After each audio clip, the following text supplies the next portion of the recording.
And welcome to another hour of Gate City Chronicles. I'm Kevin Avard, your host, and we're the magazine show dedicated to the city of Nashua and reaching out to our neighbors, local neighbors, businesses, getting you in touch with your surroundings. I have a very special guest with me today. I have an artist and publisher. Yes. Lisa Greenleaf. Now you have some history. You are Yes. related to... John Greenleaf Whittier. And who is he? John Greenleaf Whittier is from the 1800s, and he was a famous poet, abolitionist, and Quaker that a lot of people don't even, it's sad to say, if you're not from Haverhill or the Amesbury area or a poet or involved in English, you don't even know who he is. But there are hundreds of poems and prose and essays that he has written. And I knew that I was related to him since I was a child. And I struggled as a child, and I was told I wasn't going to amount to anything and that I had a learning disability. So... Let me stop you right yes. there. You had a learning disability. Yes. What type of learning disability, if you don't mind me? No, I don't mind. I couldn't read or write, and I had an auditory processing problem. And back in my day when I was younger, they would pull you out of the classroom to get special help, but at my age, it was just very embarrassing, and I would be put into classrooms that I was with kids that I thought, What am I doing here? What am I doing here, and am I that stupid? Right. And, you know, I had a very supportive family, and they got me help, but I struggled with reading and writing. And I never thought that I would go to college, but the thing that saved me the most was art. Art. When did you start enjoying art? Probably, the earliest I can remember is 5 years old, and I would always draw and try to escape from the stresses of struggling with school. I mean, all the way from nursery school all the way through high school, I struggled in school. What were you struggling with? What are some of the things that were, you know, that really impressed upon your mind, like, what am I doing in this classroom? Why am I not getting it? I think more you were looking at your peers, and you were seeing everybody was getting it, and you weren't, and you were failing, and you were pulled out. You were put in. I was put in classrooms that had, you know, struggling mentally retarded children or kids that I thought I don't fit with them. Right. And I thought, well, am I that stupid? Like, am I not? I don't understand it. And when I would read, like, here's an example I would say. When I would read a passage or somebody would say, George Washington was the first president, all I would hear is George Washington president. I wouldn't make those connections. So they would get me help, and then as I moved on, there was a school that they sent me to for a while, Landmark School in Beverly Farms in Massachusetts. And I got one-on-one help, and they knew how to help me learn different ways, because really what I learned was that I wasn't stupid, I just learned differently. I think that's becoming a revelation to a number of people nowadays. Yeah. That's very interesting. I had similar struggles, that's why I asked you. It seemed like they pushed me through some of the earlier years of school. It was frustrating, yeah. and you were wondering, the bad press. You wonder why you can't make sense of things. Right. And you would practice and you would learn and all of a sudden I'd get to school and freeze. So again, the art thing saved my life. It really did. Now, were you able to do art in school? Mm-hmm. They had me do a lot of it, and I wasn't, and it's funny, my mom would say to me that, you know, they asked me to do a poster or, you know, do a book design or any of the stuff. And I never won awards, but I just knew that when I was struggling in school, if somebody was to give me paper or crafts, if I got absorbed in that, the rest of the world would just fade away. Yeah, and you could create something. And I could create something that I felt good about. And, you know, I only took art in school. I never really had any other teachers teaching me until I finally did go to college. And I went to a teacher's college to become an art teacher, which I never did, but I was still able to follow my passion.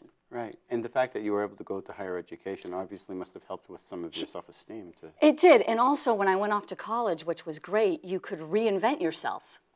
Because when I went to a small school in Manchester by the Sea, and it was a very small school where you would go from nursery school all the way to with the same kids all the way through high school. So you got categorized, and they were bullying and all the stuff that's happening now.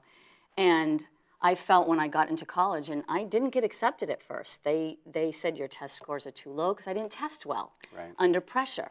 But one of my teachers, who was a neighbor, went to bat for me because I went to Keene State College. He had gone and he wrote a letter to the dean saying, you really have to look at her differently. She's got something there. And they accepted me on probation, and I did fine. Wow. And I was able to take, it's funny, even then, I loved art. I didn't do well in my art classes because a lot of the art teachers, you had to draw the way they wanted you to draw. And I just couldn't, it was hard for me to do that. You weren't a conformist. No, and cubism and, realism, obviously, that's the way I like to draw. But it just different, the Renaissance period, all these different artists, I was like, I understood why they did it. But, Monet painted the way he wanted to paint. Renoir wanted to paint. So I knew that I wanted to develop my own, but I still hadn't developed it. But I also took teachers, I minored in education. And my teachers' classes, when I did that, my grades were phenomenal. Let me talk about this right here. This is very, very, very good. And it is a tree. It is a tree. and I'm looking at the shading of this tree, and I'm looking at the detail, and I'm thinking that's a professional artist did that. Tell me a little bit about this. Professional artist who was 12 years old did that. 12? That's me. It was a piece that has been a favorite. It was actually a childhood doodle. I remember sitting in my dad's big leather chair, and I just started it as a doodle. And I remember starting at the base, and it just came out of my head. Well, one of the things that I've noticed in this particular picture is your shadings. And anybody who has any appreciation for art will know that if you're going to make lines, sometimes shadings and the lighting and the way the lighting is hitting something will capture the spirit of that picture or create that spirit. And I'm looking at this and saying, wow, you've really, for a 12-year-old, you did very, very well. Yeah, thank you. You're keeping, the whole picture is keeping my eye busy, looking at all the detail. And I'm thinking, wow, that took a lot of attention. That took a lot of discipline. I don't see any erase marks. No, I'm pretty sure this is a copy of it. The original I still have in my studio. I could never give it up. It actually, I had it in an art show at school. And I never won any awards for my art, but it got featured in my hometown bank, and somebody wanted to buy it. And I was like, no, it's my tree. You can't buy my tree. Right. And I look at it, so many people look at it, and they look at it, I call it a tree of life. They think it's a haunted tree, or it's a dead tree. It doesn't bother me how people look at it, but to me I look at it as my tree, as in a lot of these branches of my life. Right. That's what I feel like, and I love a lot of my pictures, or what I do, I love nature.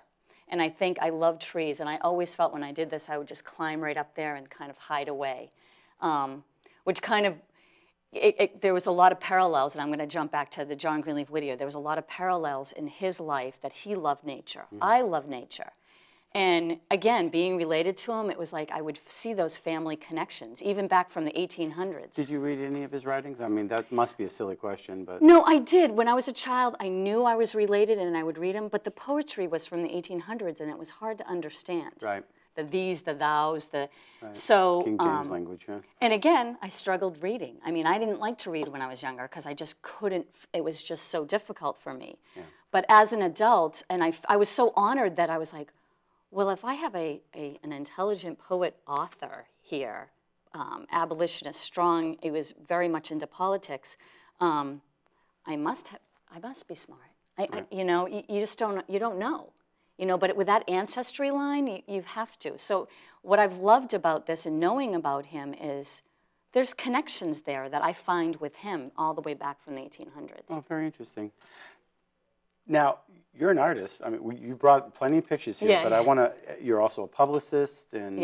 publisher. And... A business owner. A business owner. You've also written a book. Yeah. I wrote, yep, I wrote the biography in the John Greenleaf Whittier book. This is called the Barefoot Boy. And what I have over here is, and I don't know if our cameras are going to be able to see this very well, but this book right here is, it started off with this type of a sketch for the cover of the book. And let's see if I can't, and then tell me about, this is the next one. Okay, so this is the next one right here. So tell me, you went from just that rough sketch with the little boy sitting on the bank to some actual photos or Photoshop? Yep, these are photos that I collected. To illustrate this book, I always, even though the tree I did out of my head, I like to take a lot of photographs. Right. And so this boy generously modeled for me, so I took a lot of images, and then I used Photoshop and took a lot of these images and put them together. So I would have a photo composition to draw from. And a lot of these elements I went on to, thousands of photographs. I went to the birthplace, and I toured around, I talked to the curator. And so, you know, here, this boy was in a running suit, but I put him in the period clothing of what it would be in the 1800s. I see that, yeah. And then in some of it, there's a car here. Well, that was in my photograph. I didn't take that out. And so I put that all together, and then I would come up with a sketch that I would then, and hopefully you can see this. Yeah, I'm not so sure that the viewers can see it, but I can, describe how that it's basically the outlines to the final piece. To the final piece, yeah.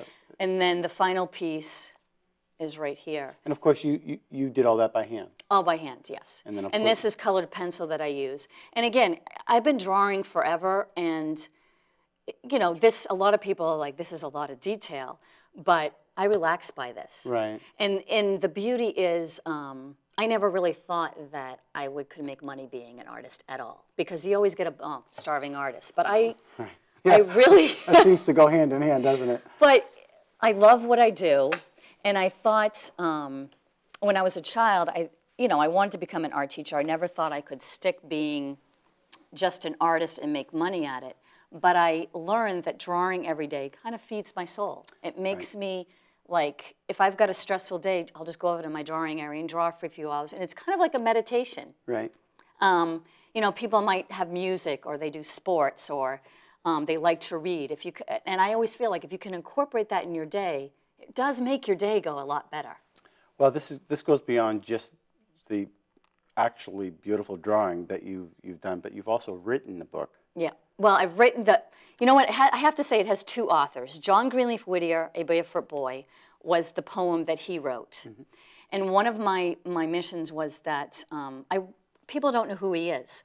So, and a lot of kids, and I think the reason why is his poetry was hard to read. A lot of his poetry was long, but he was in the publishing field. I mean, he was at a young age. He was I think it was, I can't remember the age, maybe 17. He was like an editor for a magazine, the Haverhill Gazette, which still exists today. They've gone through different names. But then when freedom of the slaves, he got very involved in that as an abolitionist. And a lot of times he would write things to help, write poetry and prose and essays to help free the slaves, and people didn't want to hear that. Right. So a lot of his poetry that he was writing wasn't getting published. But then after the Civil War, one of his big claim to fame was this poetry called, he was asked by a publishing company in Boston to write a poem about something he's familiar with. And he got snowbound with his family. And he wrote a poem about that. And it's one of his famous poems. And during that time, and it was mid-1800s, for the first print run, just the first print run, he got paid $10,000 back then, which is phenomenal. So, and again, in the publishing field, because I've been there, you get paid for a print run, and then when they print it again, you get paid again, be it the artist or the illustrator. So they still now do a snowbound reenactment, which is coming up in February 11th and 12th. And they do you go there and you have a tour, and they do a reenactment of what it was back there during that day. And they have actors acting it out. The curator, Gus Roosh, dresses like Mr. Whittier. He actually started growing the beard. Right. And I'm trying to get people to recognize he's this phenomenal man that, you know, I'll go and do school visits. That I'm related to. That I'm related to. I know. Right, exactly. I know. A little bit about the publishing. Yep. Now we're looking at, you obviously can write. Well, and it's funny because I never thought I could write. Right. But I've been in publishing for now 20 years. I started off soon after college, after a few little jobs here and there. I ended up working in a publishing company called Curriculum Associates. They're based in Billerica, Mass., and it was an educational publishing company. And that's where I learned everything. I mean, it was basically, we did everything under one roof. We would put books together. These aren't from them, but we would put books together, catalogs together, advertising. And at the beginning, they didn't let me illustrate, but then they realized I could illustrate. So I was able to do a lot. I did a lot of editorial illustrations, so if there was a short story. Right. They did mostly supplementary material. Can you pull stuff right out of your head, or do you have to copy or have a visual? I always have to have a visual, and I think it was my crutch, because in publishing, they would say, here's a story, here's a short story. I need you to come up with a black and white illustration by this afternoon. Okay. So you had to learn to illustrate very quickly. Right. So back then, at the very beginning, they didn't have the internet where we could find stuff. Right. So we would look through magazines, or I would always forever have a camera with me and say, could you pose? I need somebody sitting here. Or I would get my nieces, my nephews, my kids have been in some of the books. Just so I can get a structured visual, and then you take liberty with that photo. I would take there and kind of describe it. Because for editorial pieces, it would be like, Sally was sitting at the table having a conversation with her father eating breakfast. So you would have to set up that whole scenario and do it very quickly. Right. So now the way that I illustrate, I seem to have to collect photographs. I would love to go back and hopefully someday just draw it out of my head, which I probably could. Yeah.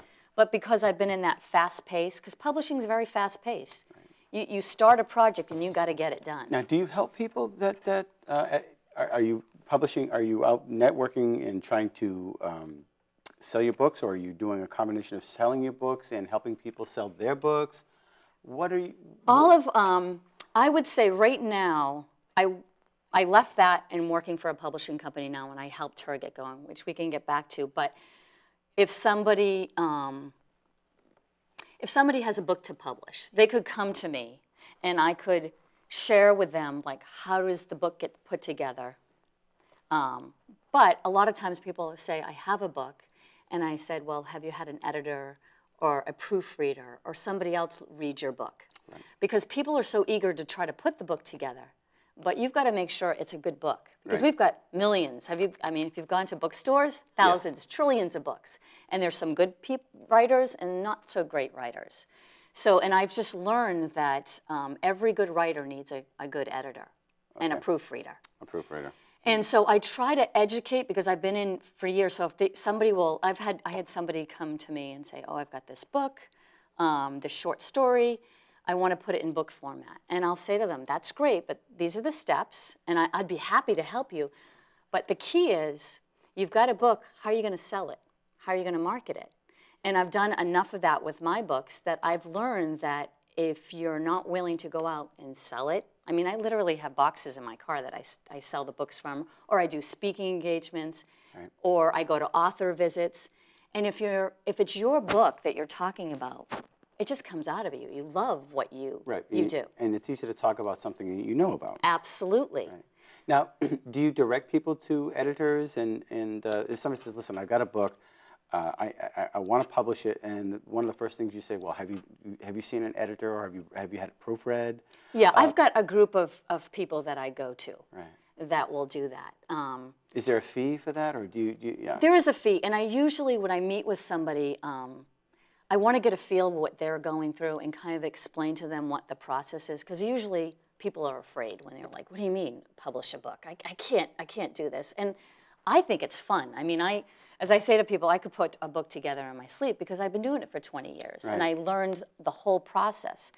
So I make them comfortable, and then I'll say, let me come up with a price quote from you, but a quote for how much this would be to put this together. Right. And by all means, we've got the internet now, and there's a lot of online publishing that you can go to. And I'm not saying they're good, but you get what you pay for. Right. And the way that I look at it is, when you come to me, I'm going to explain it. And this is your book, and I want you to love the cover. I want you to love the process. Because then when you're out there selling it, you're going to know how much work it went to put it together. Right. You know? So when somebody says, oh, I have a book, you don't say, well, is it how many pages or... Not yet. Not yet. I like to meet with them first to get a feel of, and I want to feel what their passion is, and to know, because you don't want to put all this effort in, and it's like, well, I don't want to sell it. Will you sell it for me? I could sell it for you, but it's so much better if you can do it yourself. Right. Or do you have a venue that you could do? Because there's different places you can go to, libraries. Again, I had a book launch, which I put together this book launch, and I invited people all the way from where I went to nursery school together, all the way to colleagues that I work with, and it was phenomenal. And it was like, it was a place that I could share what I did, and they could see the passion. And I sold a lot of books that day. Interesting. So do you set up these for clients at all? Or do I you haven't say, done that yet. Or do you say, hey, this is how you go about doing it? Yes. Yeah. Yeah. This is your baby. Take it and run. Because right now I work with a publishing company part-time. So I'm trying to build hers up. And I have my own business, Greenleaf Design Studio, and I help people publish, but I also do graphic I design. was just going to ask you that. So if somebody has something they want to print something up, and they can come to you and say, listen, this is what I got for an idea. This is a rough sketch. Could you put something together for me? Yeah, like a logo or a brochure or posters, flyers. You know, do you do websites as well? I do websites. I design the website, and I work with somebody that does the HTML coding, because what I've learned is it appears that I do it all, but I don't want to do that because it's a lot of work. There's a lot of people that you can do websites out there now that I use personally, like this thing called Squarespace, where I personally built my own site because I wanted to learn the ins and outs of putting it together. Right. But the artwork is where you prefer to stay I do, with. and I love designing. So I love designing a website, and I love meeting with people to see what is it that you envision, what is it that you want to see on your site. If somebody wanted to, while we're having this conversation and be on the computer at the same time, where would they go to visit some of your work? LisaGreenleaf.com. LisaGreenleaf.com. Yep. And that'll show your website, and it'll show some of your artwork. It shows, I've broken it up where you can see my fine art, you can see my portfolio, my design work. I have books for sale on there, note cards for sale, and hopefully someday get the blog up, because that seems to be a big thing, and the social media marketing. Are you on Twitter and Facebook and the whole 9 yards? I'm on all that, and it's funny. The publishing company that I work with now, I was trying to get her involved in that more, because it is scary. It's like this whole social media, but that's the way that the world is going. I just started getting into Twitter myself, and I'm learning how to consolidate my thoughts. Right. Put it down. Well, you don't want to tweet too much. You know? Yeah, and you have to kind of only, like, you'll be typing and it'll be like, it's too long. Are you kidding me? Consolidate that. Okay, now how am I going to short that? Right. Yeah. They have good things out there now. I use a program called Hootsuite, and it kind of corrals everything, so you can just write one Twitter feed or whatever, and it can be posted on Facebook and Twitter and all these other. And I'm learning It's like Apostrophe or something like that, or Postress. Yeah, I don't know. Oh, okay. There are thousands of There's methods. just so, that was one that I... Yeah, basically if you go on to, I think it's called Postress or Postress or whatever, and then you type in something and it puts it out to all the sites that you're a member to, and I think that's rather interesting. Yeah, it is hard. I have people, again, I've got people helping me now. Yeah. I'm learning to, like, recruit other people, and... Are you writing anything new? I have a book that I'm doing. It's completely different from this book. It's called Journey to Earth: A Birth Story, and it's deep. It is, because there's a whole different side of me that we haven't talked about. But it's basically, in my beliefs, the your soul coming into the mother's womb. Okay. And so the perception would be what is going on with the infant, the fetus going on inside, and that's where the illustrations come into play. Oh, and boy. so I'm bringing, what is it like inside the womb? Because really, when you go to the, and Well, it's totally different. Somebody's got to be thinking in there. Well, yeah, think? and the way that I've done it is that, what is the baby feeling? Do you think the baby can feel what's going on in the outside world before they come out? Yeah, So, well, they got pictures of them actually sucking their thumb inside the womb. well, and you only see ultrasounds, but I wanted to bring it to where. Wow. So, and I've bring in. That's heavy. It is, but another side of me that we can. I'm also into alternative, like Reiki, Yeah. energy work. Okay. I've heard of that. That's kind of a massage, but touching and Energy, yeah. And so I got involved in that too, just because, you go through life with difficult stuff, and I have always, synchronicities and meant-to-bes and little things that happen, and I got involved in it, that with some other energy work, and I believe that it helped me get more involved in what I wanted to do and follow my passion. So how did you move from Haverhill to Nashua? Well, I didn't live in Haverhill. I grew up in Manchester by the Sea, near Gloucester, Rockport. Yeah. Haverhill is where John Greenleaf Whittier is from. All right, but it's funny, again, because he's my ancestor, he traveled in around the same area. Interesting. In Manchester, in Essex, in Raleigh, in Ipswich. And those are all where my cousins are from. Okay. So, and so the highlight of your life is coming here to Nashua, New Hampshire. Well, I ended up there. This is a show about Nashua. You're supposed to say, yes, this is a great place. Yay. No. It is great. I've been here for years, and we've settled down some roots here, and my kids go to school here, and I've stayed for 20 years, and I do love it. I love the city. I love you can be an hour away from the ocean, even though I'd like to be closer, and you can be an hour away from the city. So or the mountains. Or the mountains, yeah. So you're going from schools to schools now? You're showing some of your work at Slowly, I'm starting to go with, I think I had these other books here, but this one was, I illustrated and I wrote it. And what I realized is that it's easier to go into schools when you're an author. They seem to, and I'm not saying this about, but they seem to accept you like, ooh, an author, ooh, an illustrator. And when I've gone to schools, they introduce me as an author, and I'm like, I'm an author illustrator or an illustrator author. But it was publisher and also entrepreneur, right. And I am woman. What did somebody? I was at some event. And they're like, "You're a Renaissance woman." Yeah, I was like, "Are you kidding me?" Yeah, okay, that's nice, right? Yeah. Well, again, and my kids have learned this too. They both are like, "We're not going to go into your profession." And my daughter's at Temple University, and wants to go into marketing communication with a minor in art. Hello, and my son's the same commercial art. So it's been around, and they just, you can become an artist and make money at it, but you can't just say I'm a fine art artist, which artists might not like that, but if you're not out there selling it, you've got to get established. Right. And I like doing all this different stuff. So you're out and about going and marketing and meeting people, and you must have learned some techniques through the publishing companies in the past, as far as who do I talk to? Anybody. No. I mean, do I go knocking on doors? No, it ends calls? up, just recently, again, I had 2 book launches, and the second one I did was in Amesbury, and I had a friend who I hadn't seen in probably 20 years, who I graduated with, and she's like, "This is phenomenal. I can't believe you've done all this. My sister works at a Hallmark store." And I'm like, "Really?" She's like, "You should go to the Hallmark store." Oh, nice. So I went to the first Hallmark store, was in Plaistow. And again, when you do these events, you're not going to get much. You don't get paid that much, but you got to go to events and just share your story and talk to people. Right. And for that event, I sat there from 10 to 2 one day, talked to different people, and because it was the area where people knew John Greenleaf Whittier, I got a couple connections with that. Yeah.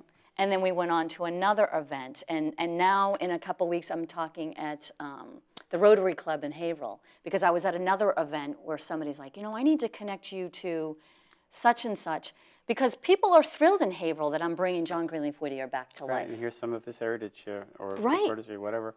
That's very interesting. So none of this success happens in a vacuum.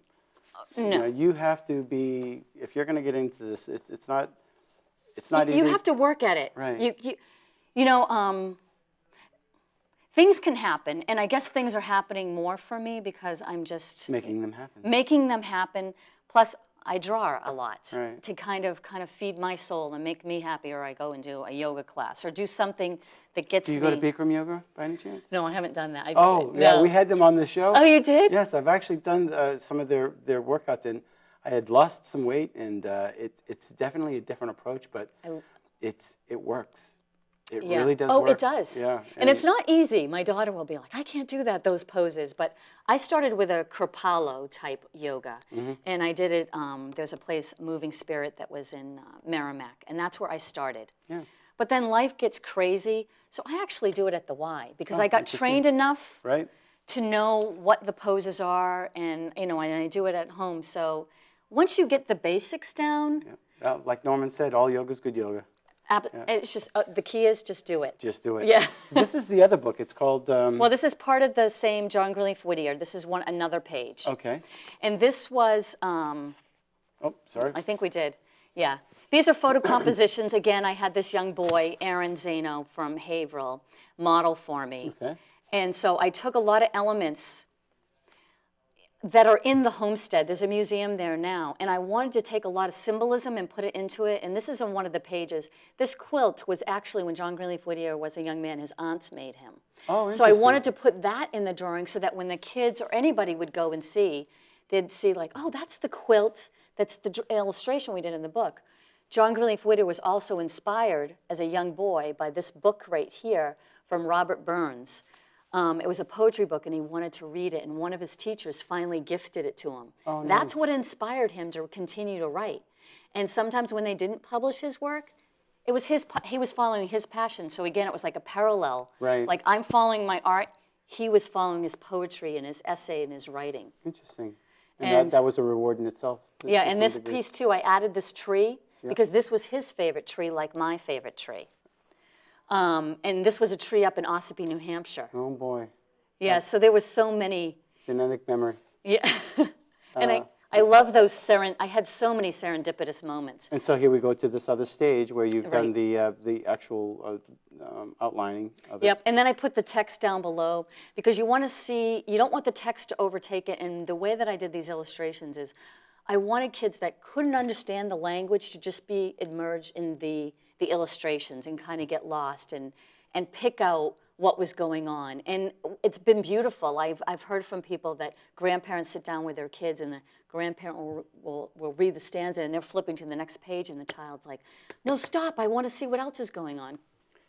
So you even get the tree in the background, but you left out the watermark on the picture. Right, yeah. I picked up on that. That's the beauty of the illustrating.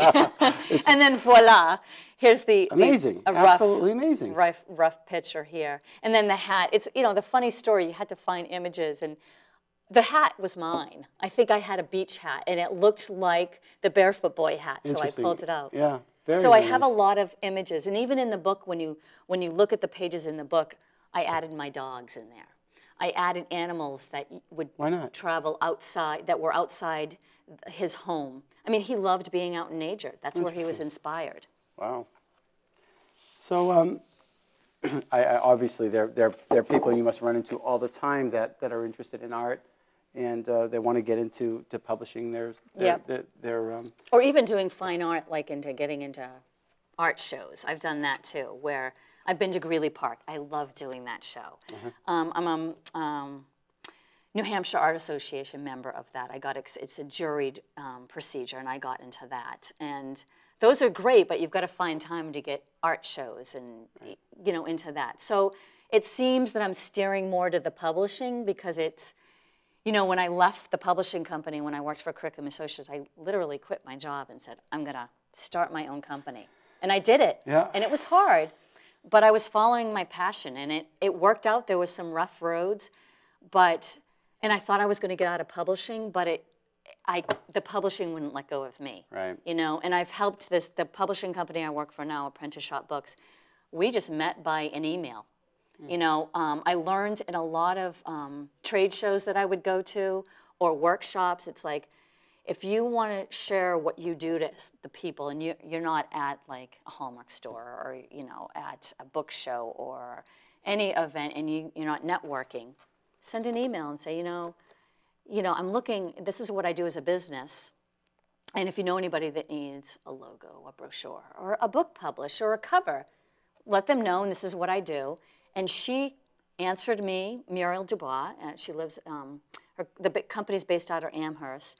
And she's like, I have a book. And she's a book that I wrote about 10 years ago. And she was a published author already.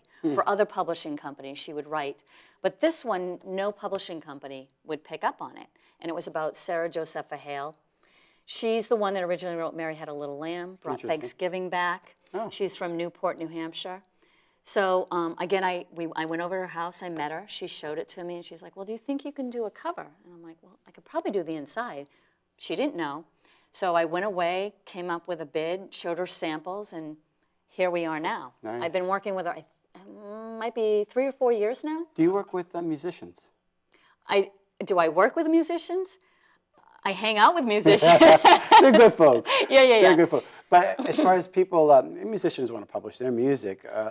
Actually, that's funny. A musician did come to me now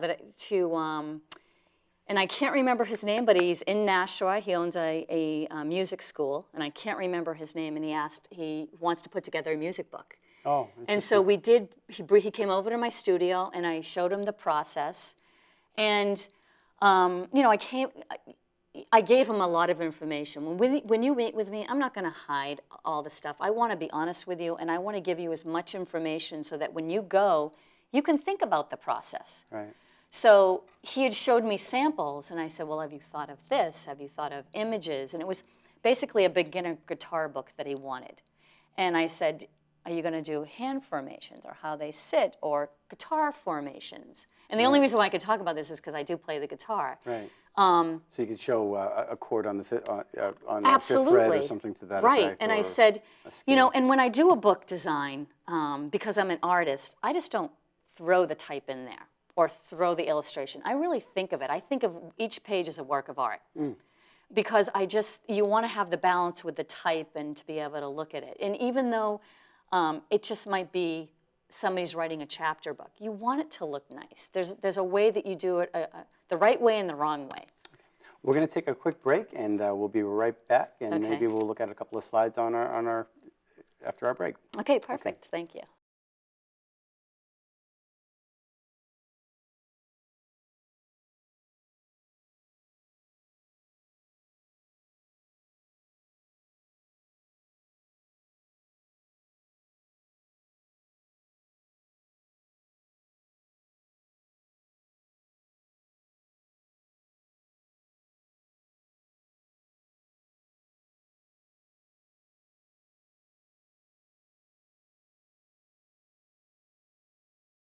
Well, welcome back, and thank you very much for showing some of your art.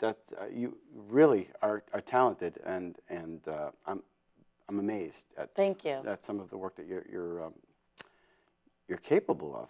Thank you. Having looked at some of these, I'm amazed. I could not do that. Well, started with the childhood. It started with the child, and you follow your dreams. I did. Yeah. Absolutely. Again, if people want to get in touch with you, I want to make sure that they can get in touch with you. How do they get in touch with you? I have a www.lisagreenleaf.com is the direct link to me. Plus, I'm on Facebook, social media, Twitter. Do you friend everybody on Facebook? I don't. Okay. I kind of want to know who the connection is. Okay. I guess, people that become very famous, they let anybody, but I kind of want to I want to know who I'm talking to. You want to have a little control over it. I do, yeah. and I like it that way for the time being. Okay, yeah. Well, some people do that. Sometimes I just click, and I like to see that they know at least a few of my friends. That's right. What. I've also on Facebook, and I haven't done it. I've done there's a Lisa Greenleaf Design Studio, which is the same. I'm the same person, but I haven't ventured off onto that too much, and that's where I'd probably let anybody. Right. But that's your safe zone. That's my safe zone, but I kind of, Yeah. Yeah. Okay, and that's wonderful. I really appreciate you being on the show. Well, thank you so much for having me. We I hope to have you appreciate back, it. and if you have any new work or anything that you want to talk about, just absolutely. Please come back on. Perfect. Thank you. Thank you. Well, there's the music anyway, so we got to get going. All right. Thanks again for watching Gate City Chronicles. I'm Kevin Avard, your host. We're here with Lisa Greenleaf, Thanks. And we'll see you next week. Thank you to our sponsors, National Steam Cleaning and Art Bar Cleaning. And again, until next week, remember, it's your city. Thanks a lot.